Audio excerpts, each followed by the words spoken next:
one of these crocodiles, one of these little ones, I think it might actually be this little one here, been very cheeky lately.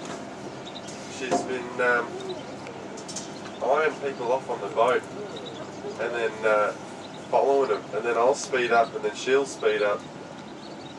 She might need a smack, I reckon.